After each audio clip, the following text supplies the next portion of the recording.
Welcome to Title Talk, a podcast for real estate investors where we cover tips, tricks, and trends in the industry. This podcast is all about providing valuable insights to help you maximize your investment opportunities. Whether you're a seasoned pro or just getting started, Title Talk is the place to stay in the know and get inspired. So grab your headphones, tune in, and let's talk title. Hey, hello. Welcome to Title Talk. Hi, Dena. Title Talk Wednesday. Title Talk Wednesday, Yeah. Special edition. We got a very, very, very amazing guest with us today. In the house. Yeah, Live. He's live with us. Luke, man, you're like an enigma in the world of wholesaling, because you're one of those guys that is, first wildly successful at what you do. Sure. I've been hearing your name for, like 4 or 5 years, maybe even longer, with just how successful you've been at lead generation, specifically in the niche of cold calling. Yeah. Sure. You're actually He's known a beast on the phone. Yeah, he's a beast on the phone. But you're like, you not only convert like incredibly well, make a ton of money doing what you do, but you do this all while playing video games. Heck yeah. You play like Madden while you're on the phones talking to people. Okay, so for people who don't know who you are, rewind us back. Like, how did you find wholesaling? Yeah. So starting all the way back, and if you see me just shaking my hands on here, I've got a dog underneath me. Yeah, Henry. If you're like, what is he doing under the table over there? He's dribbling a basketball down there. I've got a big, fun, fluffy dog underneath me, and I'm just petting his head. All right, I swear that's what's going on. But yeah, you see a little blonde pups there. That's the pooch. Exactly. All right.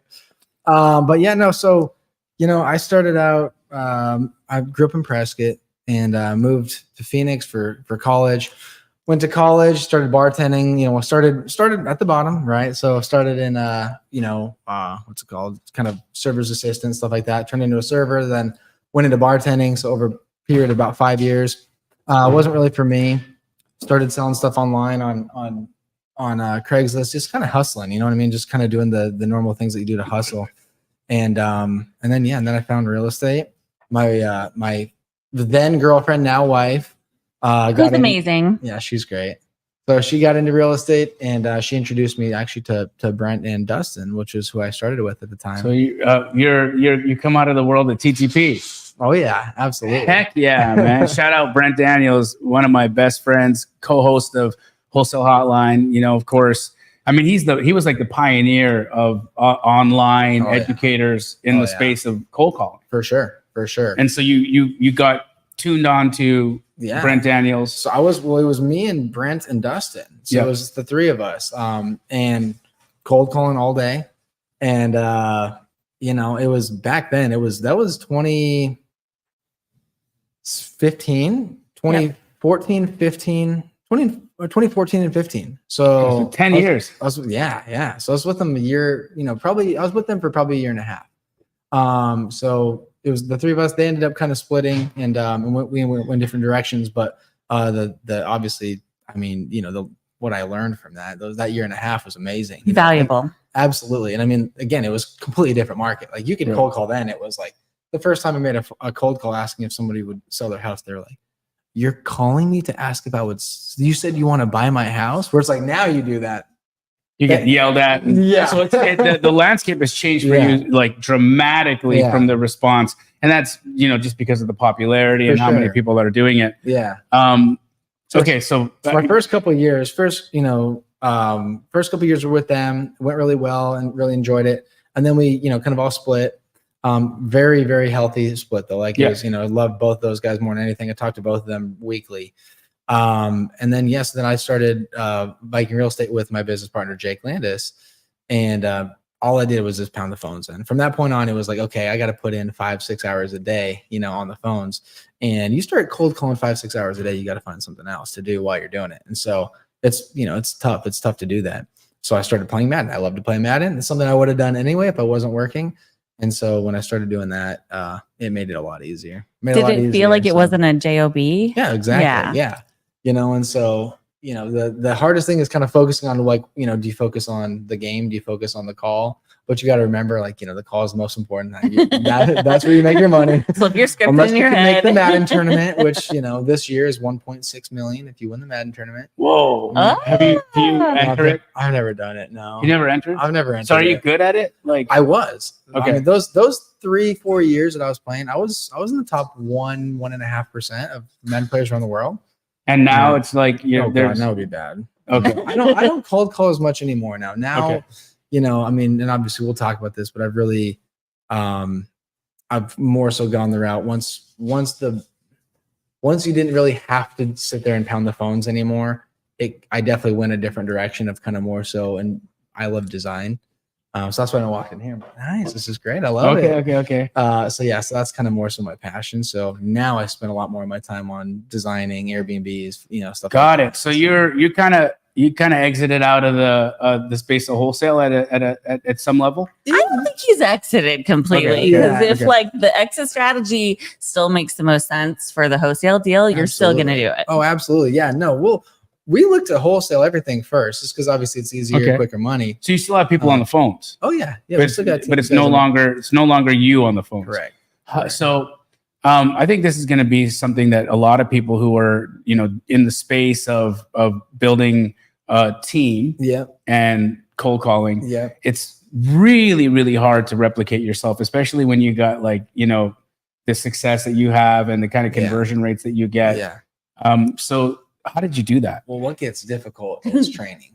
And that was something that I had to have a serious conversation about, and kind of like sit back and think, like, is this something I really want to do? Because we did start, you got to keep in mind, when you're starting a team, when you start training these guys on your team to do the same thing like you're doing, like you said, replicating yourself, which is extremely difficult, you have expectations of what you did. And so it's difficult to not expect the same conversion. Exactly. It's difficult to not expect similar, results.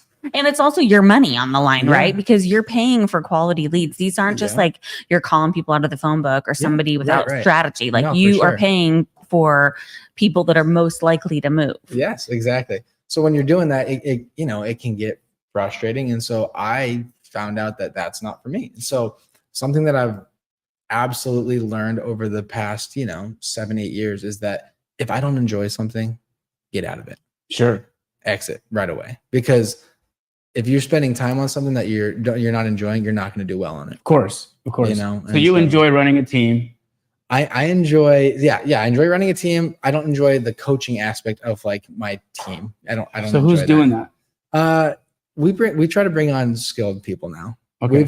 We've kind of gone a different route of like making sure that we really bring on people that we want to bring on. You know what I mean? That we believe are going to fit the team very well. Where when we first got started, we were, you take anybody, right? You're kind of like, okay, let's see if we can mold you. Let's see if we can mold you, stuff like that. And now we don't really do that. Okay, we're very particular with who. So conversion rates between I really. He's gonna get fired up.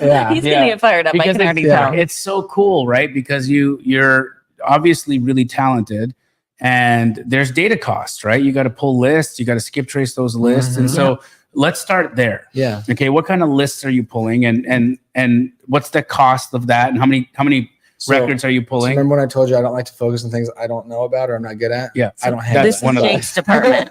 Jake's department. I don't ask about those things. I don't do that because it's not your thing. So right from jump, you were never pulling your own list? No. Okay. I've never pulled a list. Never pulled a list before. You're the nation's best cold caller. You've never pulled a list. Guys, listen to what he's saying. Right? He's like, listen, that's not my job. My job is I'm on the phone and I say the words. Put me on the phone with the seller, and that's what I like. And honestly, like back at the beginning, there's two things here. Number one, he has a business partner where they are really good at the opposite things, right? So Jake is kind of more of like the systems, the integrator, and Luke is probably like more like the visionary sales side, the direct contact for anything that's relating to sales. But at first he started calling lists from Fidelity. Okay. So, I mean, we were sending him the pre-foreclosure list. And what is kind of unique about this is, when him and Jake were going to partner up, they showed up at my office. Yeah. They showed yeah. up at Fidelity. Yeah. And I don't even know what drove you to decide I'm going to go to a title company before I even have an LLC and ask, how do I do this gig? Sure. But that's really what they did. Yeah, so no you kidding. you just like show up and Oh, yeah. do they meet you? Is that Well, it was- when you were at the Tempe office? Yeah, it was the one on the totally top level. random. I was new. I was working in our big, blue building in Tempe. Tempe Town Lake over there? And I happened to be in the office, and these guys just walked in the door. And I was at the time representing a branch that specialized in some investor business, and they were working with some REITs at the time. Yeah. And I took a meeting with them, and they were like, "Well, what do we do? How do we get started?" Yeah, and I was we're like, we need lists to call. We don't really know what to do or where to go. "So that's how we started." Yeah. And so you guys pulled Yeah, the we first pulled the list. Yeah. and sent them the data, and then you guys started calling on that. So like, Told them I which still remember- attorneys to I call. still remember to this day, the very first deal that we got was a little house in Tempe. We wholesaled it for $4,000. We had a copy of that check because we're like, this is our baby. This is our first one ever. So it was really cool. That was awesome. that is Right. That was from that list too. It was from See? the very first wow. list. Wow. So pre-foreclosure list. Did you have to pay anything for that? No, I told them they needed 3 things. They needed data, they needed a contract, so they had to consult an attorney, and then they needed to meet somebody that could help them dispo deals. Mhm. And that's when you connected with Chris Hyman. Yeah. Okay. Yeah. So Hyman was like my first dispo hero here in For Phoenix sure. as well, right? Like I remember my early days, because the JV model made sense to me Yeah. too. Like you, I'm a Yeah. back guy, Yeah. right? I just focused on a different avatar. For sure. I went direct to agent. Yep, exactly. And you were going direct to seller, For sure. right? And so I needed to sell my deal somewhere. Yeah. And so Chris Hyman was the big Yeah. dog in town. Yeah. And getting a hold of Chris Hyman isn't easy, right? So you've No, got to be He's always in persistent. the Bahamas. Come Oh, on. yeah, he's always doing something. He's always like, Chasing sharks. chasing sharks, swimming, hanging around on the Pig Beach or whatever. It's Yeah. like, it's so I don't cool. know. Today he was in a hurricane. He sent me a video, and Oh, he's serious? like, I'm like, dude, does anything scare you? Like, this is nuts to me. Like, in the boat in the middle of the Bahamas in a hurricane. Guy is cool as a cucumber. Nothing scares that guy. But he's actually been on a ship that's sank. Oh, it sank. Yeah. Oh yeah. I remember. Do you remember that video where the boat's just like falling into the sea? Insane. And he's So like, sad. and he's like on another little It's that dinghy or whatever. And The it's like, rescue dinghy. he's like, well, that's my boat. yeah, exactly. And Chris is not a small dude. So I No. mean, that dinghy, Yeah, yeah, man. yeah. There was a chance that dinghy sank, right? Because just having Chris on it, but like that's But really these really guys, fun. They took my advice. They Yeah. did everything I told them to do Mhm. And it worked. immediately. Yeah. And it, I mean, Yeah, almost 10 yeah. years later. Yeah. Almost 10 years later. So okay, early days, Yeah. right? We're still back in. Yeah. We're back in there. Pre-foreclosure list from Pre-foreclosures Fidelity. from Fidelity. Mhm. Do you have an office? No, we're working out of my living room. Working out of your living room. Working out of my living room. And Jake is not on the calls with you. You're on the Correct. phone. Yep. Is Jake watching you make phone calls? Is he like in the He- kitchen kind of listening to he you? did like a little bit at the beginning. Okay. And then same thing. Like he realized really wasn't for him to Mhm. like wasn't the best use of his time either. So kind of it started that way. And then we actually had an opportunity he had his license though. So Jake still did traditional. So we had an opportunity to go into an office in Tempe. Were you guys partnered on the traditional side as well? Yeah. So you were doing the lead gen, whatever wasn't making sense as a wholesale Yep. deal, you'd send over to Jake. Jake Yep. would list. Yeah. Exactly. And then- either go for listings or exactly. Okay, so was it really a twofold lead generation strategy Yeah. for wholesale and retail? Yeah, we didn't do much retail. Like we Okay. just really didn't. Like we were focusing on wholesale. That was the game plan. Okay. To build up your cash reserves. Exactly, yeah, right. yeah. And then basically once we kind of really caught, a good rhythm, I think it started, how do I start? It's 1 deal a month, 3 deals a month, and then 5 deals a month, and kind of just snowballs from there. So how long until you made your first $1 million? I was 29. Okay, how old I were was you when you 29. started? When I started, I was 25.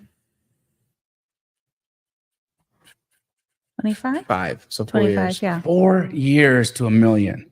I mean, and that's like in the bank, right? $1 million in the bank kind of deal. I right? mean, Is that so it was a lot of equity in properties. properties? But you hit that. It was yeah, actual cash. That was I only consider that if it's Yeah, liquid. So Yeah. So I mean, net worth hit $1 million at 29. So that was So always my that's goal like before 30. you were, and that's half because that's your money. That wasn't Yeah. even Jake's side even, Yeah. right? Yes. I mean, we had some different investments at the time and stuff like that too. But yeah. Okay. And this was before you had any of your children, right? Yeah. Oh yeah. So this is, so now Luke has 4 Okay. littles. He just had the 4th Just had baby, 4th. Monroe. 3 weeks ago. Yeah. Oh yeah. This is so great. This is so great. So, there's this misconception that people have, right? That I need to have this huge operation. I got to have this fancy office. You're literally in your boxers, playing Madden in your living room. You're making phone calls, and 4 years later, you guys have $1 million, right? And you're still calling out of your living room and doing the thing. So I mean, the thing is that where it was able to speed up for us was that when the money started coming in, I was always big into like books, like reading books along the lines of like where to put your money, like how to make it grow, all that kind of stuff. And it just so happened to be a really good time in real estate in the sense of buying. So I mean, I bought my first rental property probably when I had 20 grand in the bank. I was like, okay, well, I'm going to take 17 of that and put it down towards the rental property. And so we talked about that a little bit, but it was a little scary because I went broke over and over and over and over and over again. But I'm like, I'll make it back. Right. And when I'd go broke, I was going broke by buying rental properties. So every time I'd have a certain amount of money, if I had the right property that came up, rental property. And again, there's a positive and a negative to that. The negative is that it's more difficult for your business to grow because you're not throwing money into your business, right? Like if we would have been spending more money on marketing systems, like really like dialing that in, we probably would be a lot further ahead than we are right now. But then at the same time, I probably also wouldn't have 48 rental properties right now. Whoa. So it's like his Airbnbs are really unique. They're crazy. We do crazy stuff. We'll open up the short-term rental because it's a hard business right now. And so you've got to really, really shine, and you got to be super, super niche in order to, because I have Airbnbs and they're trash. Okay. Right. Like I'm not doing well at it. Right. And it's because we do a nice job with our luxury homes and whatnot. Absolutely. And our Airbnbs are nice, but they're as nice as everybody else's Airbnbs, right? They're the same thing. Sure. And so when somebody's scrolling, I think it's just like, when you're on Instagram or when you're on anything else, like what stops the scroll? Like, whoa, what is that? Right. And so so we'll get there, but we're over here. You get to $1 million. At what point do you make the decision to say, okay, because this is another thing that people do, which I think kind of gets them in a bad spot, is they decide they want to get out of the seat. Yeah. They want to stop being the guy on the phone. For sure. And they do that after like 1 or 2 deals. Yeah, no. Right? Yeah. Because they'll make like 30 grand, 40 grand, 50 grand, 60 grand. They're like, I got 60K in the bank. Put this out on someone else now. Yeah. Let me go hire 5 VAs. Yeah. Let me go buy some lists. Let me go get a whole bunch of dialers. Let's get this all going. And then they sit and watch. Yeah. Well, because it's let me try a bunch of stuff that I have no idea if it's going to work or not, because I have no idea who these people are or if they can do what I just did. So exactly. I think that's a huge mistake. I literally only stopped cold calling. Like this is, and when I say stop, I still do it from time to time. Like I really do. Like he's got his hit list. Like every day he gets on the phone and follows up. Oh, right. I hit calls every day. Okay. So you're still on the phones. I'm still on the phones every day. Yeah. Okay. But I'm just not cold calling every day anymore for hours and hours. So you're just following up with old leads? Oh yeah. I follow up with old leads every day. I hit all of our new leads every day. So I mean so yes, I got out of the 4 hours on the phone, cold calling. Blind calling. Right. Yeah, exactly. It's more strategic. Probably 2 years ago. So I was doing it for 8 years then. So I did it for 8 years. Wow. And like you said, that's every day. That's when everyone else is like, no way, screw that. Like, I don't need to be doing this anymore. And it's like, I know what the best use of my time is. I do. So are you like the second, are you basically First touch? So now, not any longer. Now, first touch is being first. You're still first touch. Oh yeah. Wow. So as soon as they're like, yeah, maybe we want to sell. Yep. I'm calling them. Amazing. Yeah. And when would you stop doing that, or do you not trust that that precious piece of gold? It's not that I don't trust. Okay, this is the thing. We've gone the route of building the team out. We've had a team of 10 people, Yeah. right? Last year. And yeah, literally, you know, and so we've been there, done that. And I mean, bigger is not always better. Right. It's just not, you know. I still live a very comfortable life in the sense of my time management and everything, even spending a couple hours on the phone doing that. You know what I mean? So it's like, if that's what it is, if my couple hours a day hitting the phones and lead follow-up, if that's what's the tough part of my day, I'll take it. So it's a couple hours. That's pretty Probably much a it. couple hours, yeah. And how many leads are you calling a day? It's whatever comes in, either whatever comes in or however many I have, you know, in my folder for that's like a lead follow-up. So 10 a day. 10 a day. Yeah. Incredible. So that's stuff that was generated the day before? Or day before or day of. Yeah. So, I mean, I think I just got on my way over here, 2 new ones that came in. So how important is it for you to hit those leads right away? If I'm in the office, if I'm in the position where I feel comfortable being able to do it, because I'm also different where I like to have it figured out when I hop on the phone with them of knowing what their house is worth, because it makes it so much easier rather than saying, you know, how much you're hoping to get for your house, all this kind of stuff when you're kind of blind. Like, obviously you have an idea based off of the zip and like, you know, you can kind of look up really quickly on like how many square feet it is, stuff like that. But if I've already done research and if I've already pulled up the lead and been like, okay, here, now I know where I'm at, then as soon as I hear the number from them, I know if it's not going to go anywhere immediately or if I need to try to book that appointment and go meet them ASAP. Okay. I book appointments immediately. That's what I go for. Okay. So you're going for the appointment. Like, I want to come and see you. And you, before you get on the phone, you want to have an idea of what the house is worth. Oh yeah.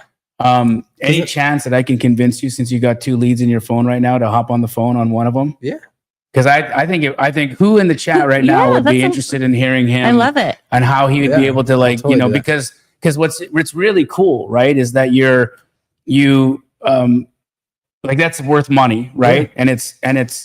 And the conversion is really to the appointment. Yeah. Right. Yep, And and then when you're in front of somebody, put me in front of someone. That's what I want to do. So then you don't need like 13 follow-ups to get to a contract. No. Your like lead comes in, Luke books the appointment. I've got a really damn good idea, like on that initial call, if that's going to be a deal or not. I could pretty much tell you if I was to go back on that very first call on my last, say 5 deals, I would have been able to tell you off of that very first phone call that there's like an 85% chance we're going to get this deal. So, oh my I want to know who wants to see Luke get on the phone. Yeah, no, everybody wants to see him get on the phone. If you want to see Luke. Do you have a computer he can look the property address yeah, up? well, I can Zillow it. I mean, real quick. That's fine. Yeah, it's easy. If you, I'm the comp king. You can look at it, or I can look at it, whatever. Like, this would be a fun little This would be a fun exercise. You want to text me the lead, because we probably don't want to put the address I'll out. see the address. Okay, so Luke's gonna text me the address. Okay, I'm going to comp it, and we're gonna come to an idea of what, you know, I think the ARV is. Okay, what the ARV is. Oh, right in my now. Okay, I love this. Okay, cool. Let's see how excited these guys get. I love it. So I geek out on this. This is like, let's get a deal done on Title Talk. I want to. This right here demystifies it for so many people, right? Because they're sitting there thinking, my gosh, this is so difficult. This is such a long process. I'm never going to make money. Like, all the reasons why, because your brain is just full of terrible ideas as to why things aren't going to work. You want to know why? Because it likes being comfortable. Okay, your brain likes comfort. And guess what money doesn't have? Money doesn't like comfortable people. Mm-hmm. Okay, money wants people that want to get into it and want to get out there and do stuff. The thing that people don't understand as well is that, you know, when you're making these calls, again, 75% of them go nowhere. Sure. Right? Yeah. Because and again, I'll be able to tell you right off the bat when we hop on the phone with this person, if they answer, I'll be able to tell you immediately, like, okay, you know, if the majority of people on these leads that come in, they want retail plus. Right. And so it's like, obviously, if they want retail plus, it's not, for us wholesale wise or investment wise, it's not going anywhere. Right. But you have to be perfectly fine with saying this isn't going nowhere. So, you know what I mean? Just cut it off, because you're not going to sit there. I'm not going to make a lead out of this if they want over retail. Sure. And if they're like, no, we're stuck on that number. Yep. because why am I going to continue following up with someone who wants over retail? That's not a deal for me. Why would you drive out and have the appointment? Exactly. Yeah. Exactly. So I'm going to share with the audience just the details, okay? Yeah. Not the address, just the details. So Zillow, unfortunately, isn't populating the bed bath count, unless you've got that. No, I don't. But this is a mobile manufactured home, and it's 1,536 square feet. All right, it's in New River, Arizona. Okay. It's right in your hood. It's it's like it's in a good little spot. It's on an acre lot, right? So just so you guys are, wrap your head around this, New River. It's kind of like outskirts. It's a little bit north. It's where people like Bobby, who kind of have this idea that the world is going to implode at some point.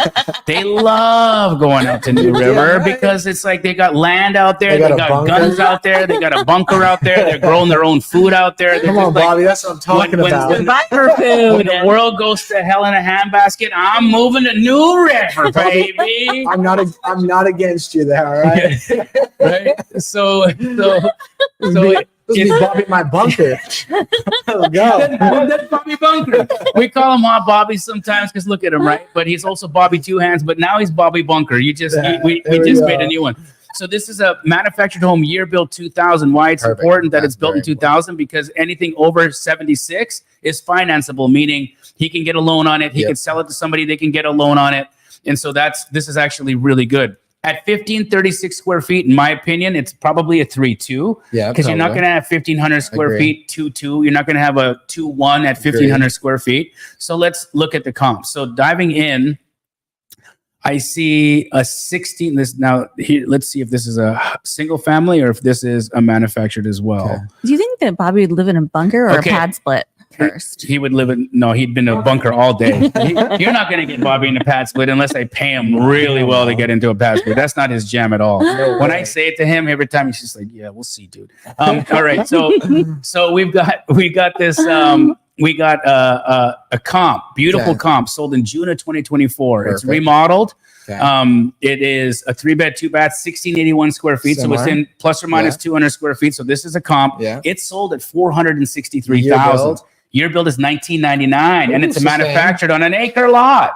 So we got 460. 460. God, doomsday preppers are paying some money right now. Wait, this is on an acre. Okay, so sorry, this is on 2 acres, and we have 1 acre. Okay. So we got to adjust. We got to adjust for some square footage, and we got to adjust for the extra acre. Yeah. I'm going to say that with that acre and with the square footage differential, you're probably 400. 400. Okay. I think the ARV is 400. So if I'm you, I want to pick this up at 290 or less. What's just curious? What's the Zillow? I'd love to know what it is versus the Zestimate on it. Yeah. The Zestimate on it is 350. 350. Okay. Cool. Okay. Sounds good. All right. Oh, we're about to see some magic. Let's do it. Okay, I'm gonna put this thing on speakerphone. Yep. You can hold that speaker right over here so that mic picks it up. Perfect. Right on the mic. Pull up the info here. Was good? Yep. Guys, listen to the voice. Hello. Hi, Jody. Yeah. Jody, how you doing? This is Luke. Sorry, the call's a little out of the blue here. No problem. I was calling regarding a property over on 27th Ave. Mm-hmm. Yeah, I wanted to give you a quick phone call. I just wanted to see if you would ever consider an offer on that property there. Well, I had one today and I refused it. Did you? Oh, man. Yep. Okay. If you don't mind me asking, what did you not like about it? That was way low for people that just buy houses. I hear you. If you don't mind me asking, what's got you interested in selling? We bought a place up in Chino Valley. Okay, nice. Awesome. So I'm actually born and raised in Prescott, so I'm very familiar with Chino. Yeah. Heck yeah. Well, nice. I will share with you a little bit. I know you've already had some people out, but I'll share with you a little bit about how we buy. We buy our properties cash. We pay closing costs, doc fees. We don't charge realtor fees. I mean, it's really just a net offer in your pocket as is condition. Pick your close date. So we try to make it as convenient as possible for you. But I do have to ask, what did that number come in at that you weren't happy with? It was about 335. 330. Okay. And was that net or was that that was net. Okay. What were you hoping for? Pay the mortgage. Okay. Yeah, wouldn't leave me with a little bonus, I got you there. So are you thinking you're hoping for somewhere closer to like 360, 370? Nope. Higher than that. You're looking for like around 400? Yep. 400. Wow. Okay. Okay. With an acre, horse property, horse fencing, 5 outbuildings. Do you have a detached garage there? No. You don't. Okay. And have you done any recent renovations of the property? Put a new roof on it. Okay. 3 weeks ago. Okay. I've been doing a lot of interior painting. Okay. The flooring's less than 3 years old. Okay. How's the AC unit, the HVAC and It's the toast. gone? Okay. How are the we're running window units. windows are single pane or dual? Double. Okay. And then do you have paneling on the interior or do you have drywall? It's drywall. Drywall. Okay. Okay. Yeah, I mean, what I can do is I can sit with my partner, kind of take a look at some numbers and see where I can come in for you. Just being really honest with you. I mean, I think what you're looking at is pretty much retail, which I don't blame you. Right. I don't blame you I have one a bit. realtor coming out Friday. Okay. We're gonna do the paperwork and Cool. all that. Yeah.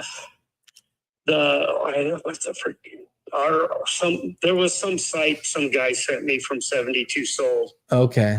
So it's 423 to 466. That's what they think it's worth. Yeah. Okay. And that's obviously before all of their, fees that they tack on. Yeah. Right. Right. Okay. Okay. Well, yeah, I mean, I'll be super honest with you. I mean, this wouldn't really make sense as a rental for me. So, I mean, the only way that it would kind of make sense to me would be as an investment as well. So, I mean, I think I'd be able to beat that 335, just being honest, but I don't, it's not going to be by a lot. So, I mean, I don't know if it's really worth your while. Right. That's up to you. You're the one doing the numbers. For sure. For sure. It either says yes or no. I hear you. But I mean, you probably wouldn't even consider something around 340, 350 then, would you? No. Okay. 375 would maybe wet my whistle. Okay. Well, you know what, Jody, I'd like to wet your whistle, but I don't know if I can. Yeah. Well, awesome. Well, then, you know what I'll do is I'll kind of run a little bit tighter numbers and I'll see where I can come in for you. And if I can make it worth your while, I'll give you a call back. Okay. No problem. All right. Thanks for your time, Jody. You bet. All right. Bye. Oh, you're so good, dude. You're so good. Yeah, man. So, yeah. We need some applause for Luke here. Absolutely. Nothing getting put on the spot and having such a quality conversation. Really though, here, a couple of things I want to point out, right? You hit the pillars, right? You got, you wanted to get an idea of what they wanted for price. Yeah. You asked about condition. It sounded to me like he was being pretty transparent. Yeah. We're dealing with a guy who's done the work himself, right? Yeah, and so, exactly. as a design guy, you're going to walk in and you're going to be like, oh, Lordy Lord. They're always so tough when they do the work themselves. I know. Because they think it's fantastic. Yeah. And you have to redo anything anyway, or everything anyway, unless you can go for like a, a hotel, but, hotels are just tough because they're like, oh, I just put money into it. I just painted it. I did the cabinets myself. I made them, and it's like, oh God, you can tell. Yeah, exactly. Yeah, did you see these floorings? I picked up all 3 of those different floorings on Craigslist. Right. Oh, and you thought they should all be meshed together. Hodgepodge, right? It's like, you see the actual brush strokes of the paint, and so it's hard, right? But being in the position as an investor, somebody who's coming in and obviously needing to buy this at an investment price. The reality is that a lot of people don't have the wherewithal on how to even approach saying that to somebody. For sure. And what I think was really masterful about you is that you hit those pillars: condition, price, timeline, motivation. Why are you wanting to go? So that they just bought a place, which means that at some level they're going to be paying on 2 houses pretty soon. Yes, and that's going to get really expensive and it's going to get really hard.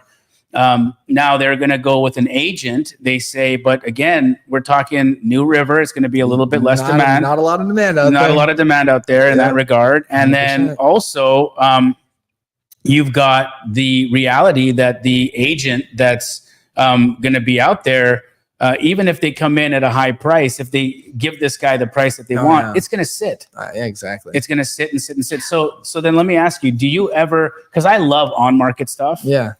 On a lead like this, where it's not going to convert for you now, at least, right? Because you're not going to get to his price, which is cool. You kindly let him know that. Yeah. So you didn't burn a bridge. No, you actually you left it with a lot of grace. Well, that's the thing, kindness. is that so many people will be like, nah, no way, man, that's not worth that. And it's like, why?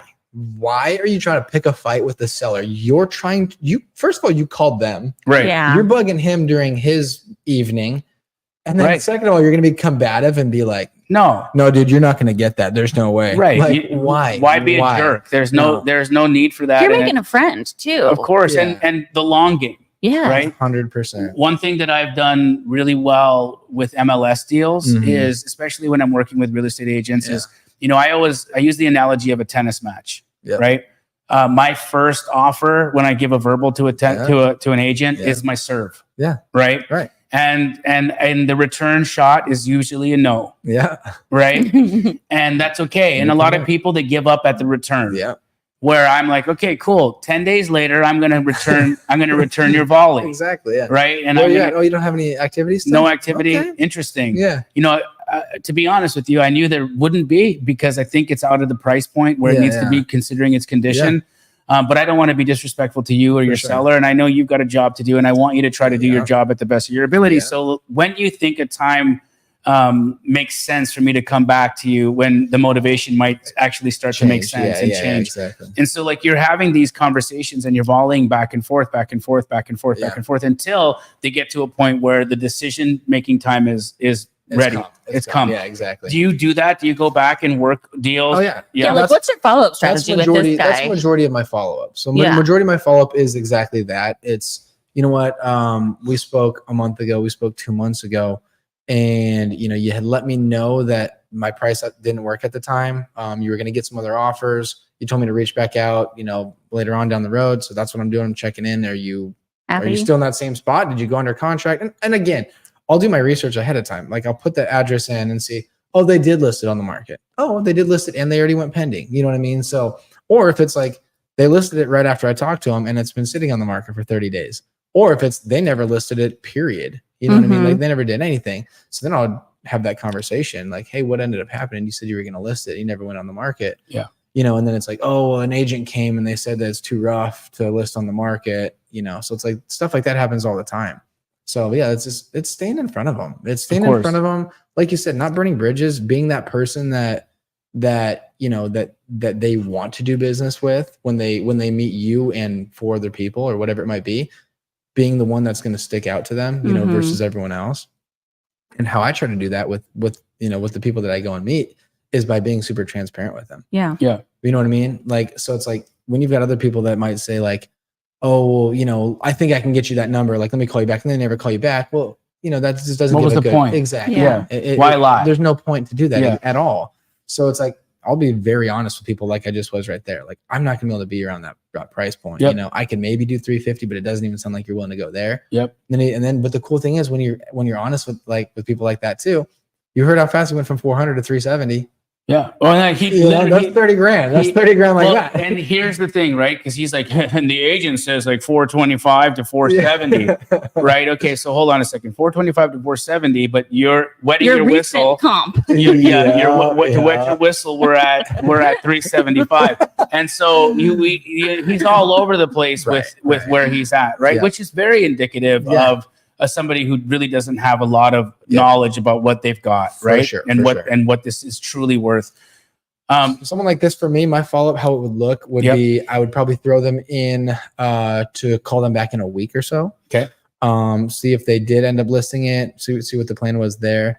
And then, when that time comes, let's say that time comes a couple weeks from now where he ended up not listing it, or say he did list it and he's no movement whatsoever. So maybe a month from now, if I would give him a call back and I'm like, hey, how's that 350 sounding? If he's like, that's something I'd maybe consider now, then I would at least really dive into comms heavy at that point and say like, okay, like I want to make sure that I can even get this guy 350 first. Mm-hmm. You know what I mean? Because the thing is that we do that we take a lot of pride in is that the second that we tell someone we're good to buy a property at that number, we're buying it. Yeah, Got it. 100%. There's no question asked. Because that's going to lead me into the segue. Before we get into that, I Yeah. want to ask Dena, what did you like about that call? What came up in you when you heard him do that? I mean, I like how he's just making a friend. Yeah. You know, and he's, I think, demystifying or debunking that theory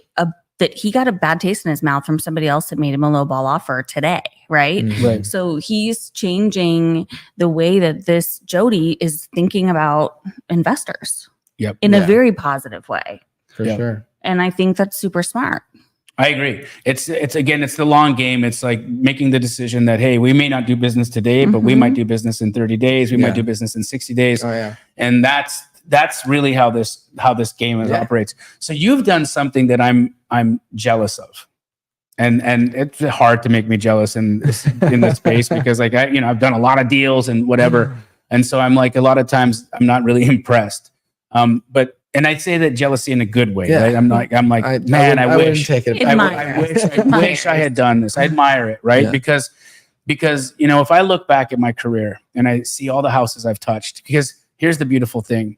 I actually have emails, and a lot of times Redfin and Zillow email me like this house that I comped and this house that I comped and that house that I comped from like 5-10 years ago. And so they come into my email and I'm like, oh yeah, I remember this one on Wolf Street. Yeah. And I see like, what did I buy that one for? Yeah. And what did I wholesale that one for? What did I sell You're like- myself short You're for? like, I made 20 grand when I would have just kept this. Yeah, thing, right? yeah. I hear you. So if you're comfortable, you Yeah. don't have to answer the question For if you sure. don't want to, because then it's going to be a little bit invasive.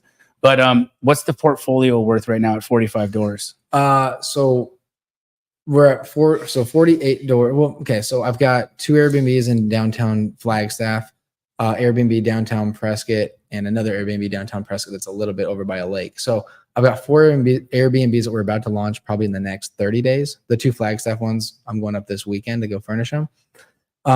So You close on your other house tomorrow. yeah, I know, yeah, our primary. So cool. So when those ones close, it'll be 48. And so we have the big kicker that we kind of have with this too is we have a 32 unit in downtown Prescott that it's 2 acres downtown. We've spent the last 3 years getting permits, plans, architecture, absolutely everything, engineering. It's been a lot of fun, but at the same time, the fact that it's taken 3.5 years is frustrating. But I mean, the land's gone up in value like crazy in that time frame. And we're actually now RTI. So the plans are RTI. So that means ready to issue, which means we can dig, right? We can start on it. So if we decide to move forward with that, because it's a huge project, 32 unit is, some of the bids that we've gotten right now are In the hundreds. 9 million. Oh, 9 million. Yeah. For the renovation on that. Oh, it's a new build. Oh shit. Yeah. Excuse me. Yeah, it's a new build 32. Oh wow. 9 million for is that's what some of the bids are coming in at. And so, we think it could be worth upwards of 13, 14 million for what rents are getting in Prescott right now. It's a huge project though. So it's like we're on the fence of what we're going to do with that one right now. Yeah. Just being honest. So that'll determine kind of where that goes to. But if we had those, then that'll nearly double, not nearly, but it'll So are we Go talking from 48 10 to- million, 15, 20 million? with right in the ballpark of about 24 million. Okay. So I say this for those of us that are like me, that just, in and out. I've done well, right? But I've had a lot of brain damage in the process. And when money comes in, it's like I got a Rolls Royce in the garage, I got a stupid Cybertruck, all the things, right? Like you find ways to spend it. Yep. Right? You do. You find ways to spend it. I get it. And I really wish I had held on to a lot more, right? I really do wish I had held on to a lot more. So you did the model of buy and hold. Yeah, we did. We bird everything. Wow. We bird everything minus the first 5 houses I ever bought and kept. I didn't burr those. Those were just, I didn't know what burr was at the time. I was buying condos. And I was buying them I was cold calling. So I was keeping my own deals. And I bought my first 4 condos were 45 grand. Oh, when I was pulling in here, you know the condos on the corner here on 44th and sorry, I don't know if I should say that. No, it's okay. Okay. In Osborne. Yeah. So the one's literally kitty corner. Yeah. So one of my first condos was in there. Oh, no doubt. I bought a 1 bed, 1 bath, 700. Still have it? No, I 1031'd it into 2 Airbnbs. Okay. But that property I bought for 55,000. Wow. And Wow. 55,000 for a 1-1. for a 1-1. Yeah, I mean, today it's probably they're going for 250. 250. Yeah. So crazy. But Luke's anyway, also doing some really creative things on the financing side that I do want you to share at some point too, just regarding private money and how you've raised your capital. Yeah. So let's get into today, right? Because as we round out because we got the infant Luke, we got the boxer shorts, Madden, wholesale, cold collar. We've got the portfolio owner. Yeah. The strategy has always been to hold. Mm-hmm. You're still front line, which I love. I love a general that leads in the front line. That's to me, that's legit, right? That's how you got to do it. That's cool, dude. That's how you have to do it. And so you're into Airbnbs and you're his Airbnbs are also really niche. So they're like a speakeasy in Prescott. So if somebody's searching for they want a ghost house, we've talked about title ghost stories. All of his are totally themed out. They're wild. They're really fun. Can we share a screen on one of these, Bob? Is it possible if I give you an address? Is there a way for him to be able to see something? Can we show something on a screen? Let me just send this. I'll send this link. Okay. Bobby, where should I send it to? All right, perfect. 623 All you ladies. Yeah. Send Bobby pictures of of your dinner tonight.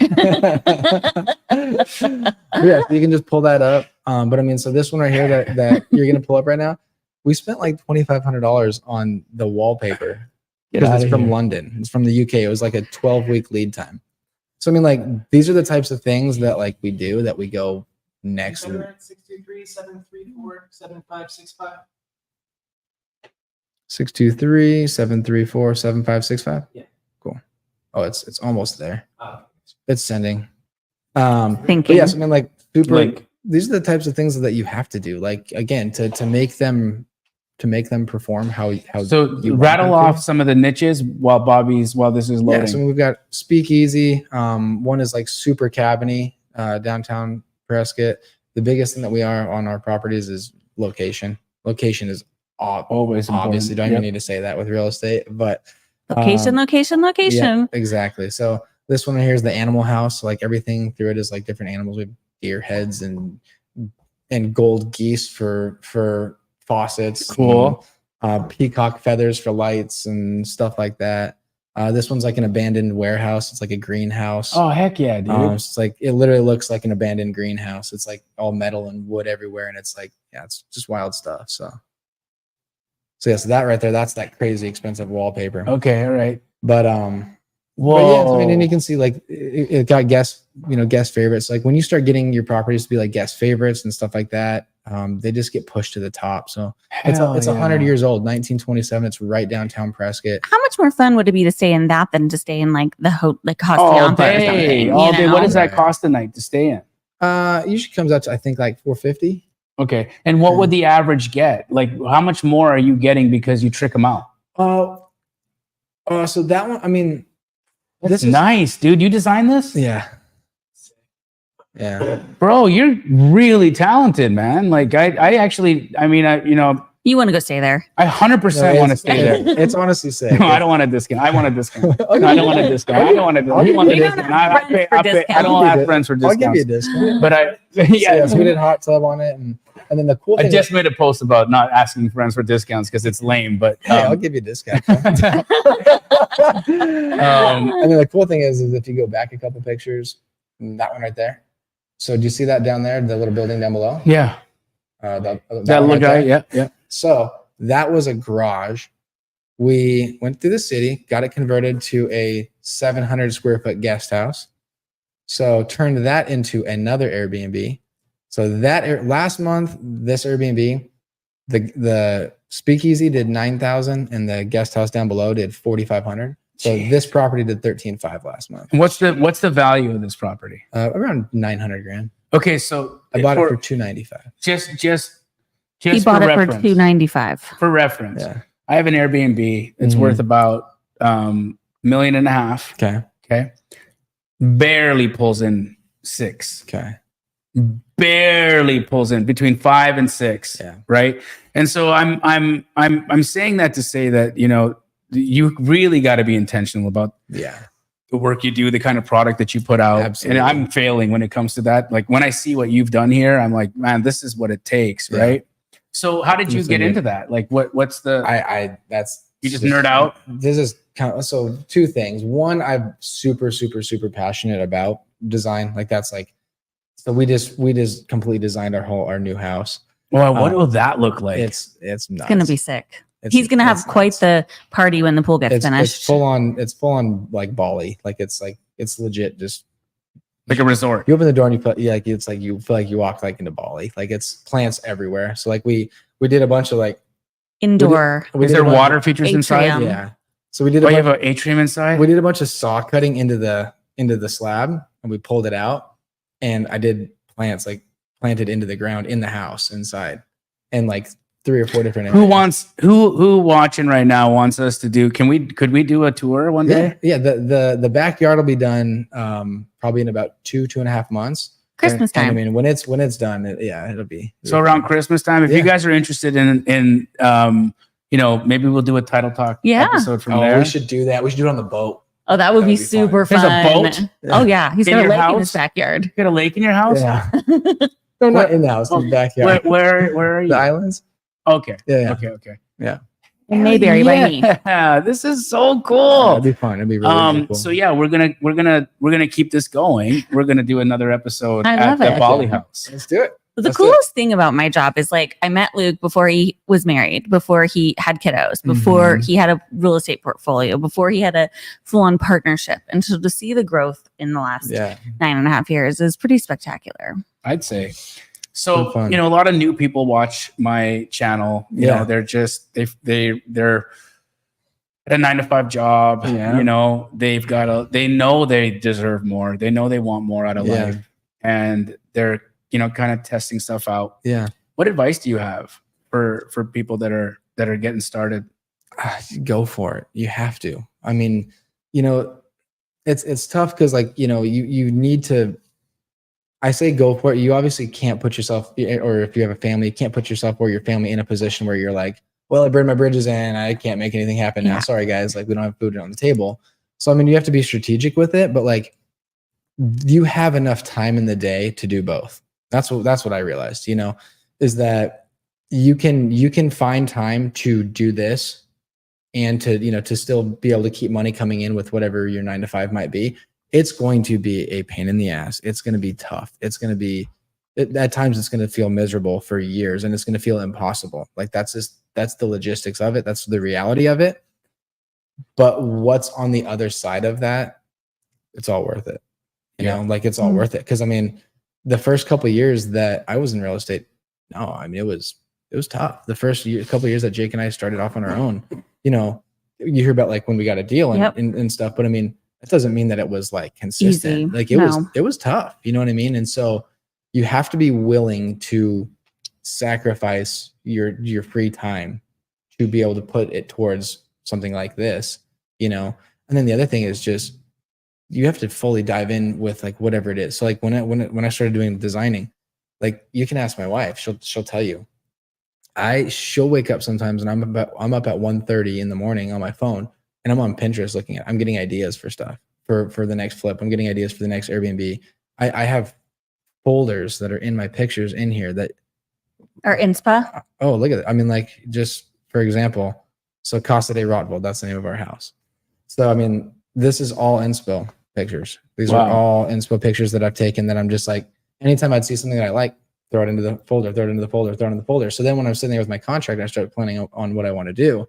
I start looking through this and I'm like, okay, combination of this and this and this, and then can we do that?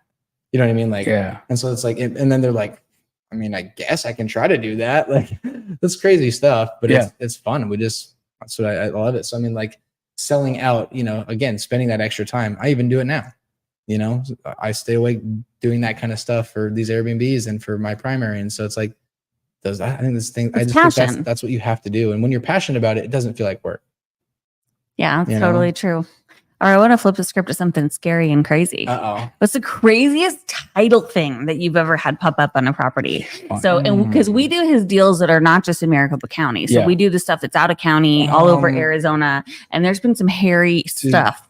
Yeah, well, bodies. Do you remember? Hopefully. Do you remember? Actually, I don't know if you would have been. If you would have. I don't know if I've told you about it. So, oh man, this could be like a longer story. Let's hear it. Okay. So this was. You guys want to hear the story? I bet you do. This was 2 to 3 weeks ago. This was not long ago. We bought a house from someone, wholesaler, and it came back that we got a call. I got a call from a lady, and she said, "You just bought my mom's house. We already closed on it." And she said, "You can't buy her house. She is being catfished right now by a guy who she has already sent the majority of her inheritance to, or our inheritance to." She said, altogether over the past 3 years, she's probably sent this guy about $900,000. Oh my goodness. And this is one of her last properties that she has equity in. You can't buy it. And she was living there, and she's like, "We're moving out."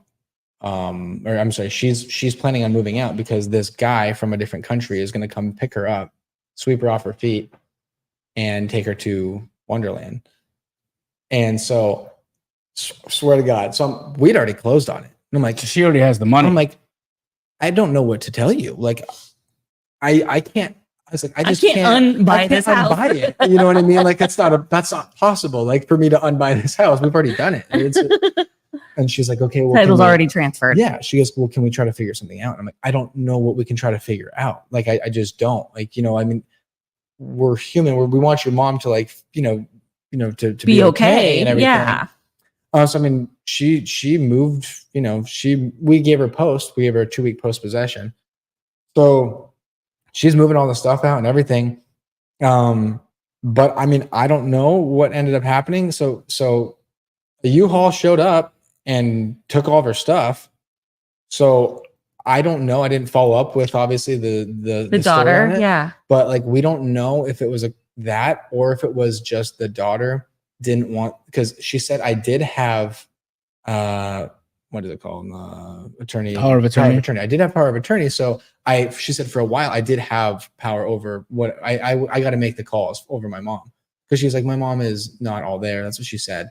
And then she goes, but then they pulled power of attorney from me. And she said, so now my mom is mad at me. And she said, I'm just trying to save her money. So we kind of think it could have been something where it was like a little bit of both. Well, maybe she saw her inheritance disappearing because the mom was using it, which is her money, whatever, right? And so we don't know. We don't know what ended up happening, but that was the whole story. Was that money is gone. That money is gone to some guy in a different country, and he just completely swooped all of her belongings and money and everything. And she's like, I'll call you when I end up finding out. To be totally like, you know, sometimes family members do weird things. Like when I was first dating Nat, my wife, you know, I was living in another country. I was in the United States. I moved pretty quick from Canada to US, and she was still in Canada. Right. And some of her relatives were like, oh, she's a drug mule for this guy. Like, I was a comedian in LA.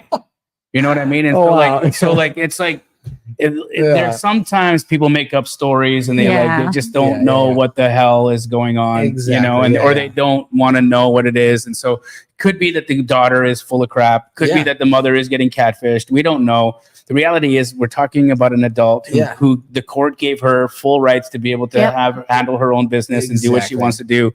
And maybe they just don't like this guy. And the daughter got the police involved. The daughter got the state involved. And they didn't do nothing. No. So then our thing was like, you know, if no one's doing anything about it, why is it the daughter that's BSing, right? Yeah. And the mom was Yeah. perfectly fine with selling it. She was ready to rock and roll. Well, you and document everything. all that stuff too. Oh, everything. Yeah. Everything So- is documented. So like if a seller is not of their sound mind, like you have Yeah. proof that they are fine. Yeah. So it was crazy though. I mean, it was one of those things where we actually we were like, shit, I don't know what to do right now. We're like, I mean, we already bought it. Like, do we try to give it back to the lady? Like, we're like, man, like it was a good deal too. Like, but we could care less if it's a good deal. Like if the mom if that truly was happening, we would have done what it would have taken to give her house back. And to, the wholesaler, I don't know. I mean, I don't know what had to have happened. You know what I mean? Like maybe she just would have got less back or something. And I don't know.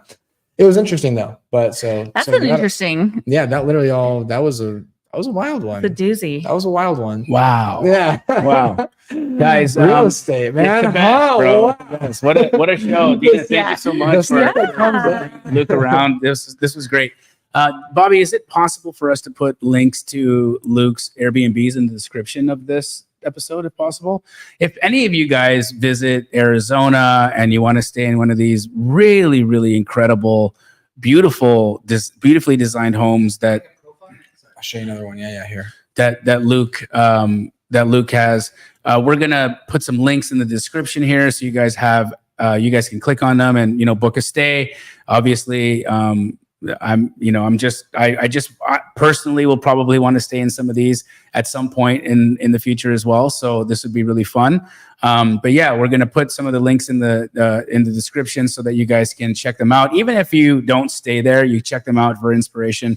What I would love for you to do is leave Luke a comment. Let him know what you liked about it. Let him know your thoughts. And how do people get a hold of you? What's your Instagram? What's your Instagram is just YouTube? Luke_RO_. So that's my Instagram. And then actually we You have a new channel. yeah, we do. We have a new YouTube channel that we only launched a couple months ago. It's actually off to a good start. We're happy about it so far. Awesome. It's called Flippin' Fortunes. Sweet. And so it's with my business partner Jake, and then our other business partner for the YouTube channel, Steven Shapiro. So a lot of you know Steven Shapiro from YouTube. He does a lot on YouTube. Awesome. So we'll link to that Heck YouTube yeah. channel as So, yeah, well. Flippin' Fortunes right there. There you go. Awesome. So guys, yeah, go give them a look. Go give them a sub. Was really fun to have you. Heck So yeah, fun. absolutely. Yeah. Absolutely. Appreciate you guys. Absolutely. We'll do this again soon. At We'll the do it- Bali House. We'll do the At the next Bali one there, House. for That'd be sure. so yeah, fun. Casa de Rotvold. That's there's a big sign. Amazing. Guys, this was Title Talk. Dena, I love you so much. Fun. So Love fun. you. I'll see you guys in a couple of weeks.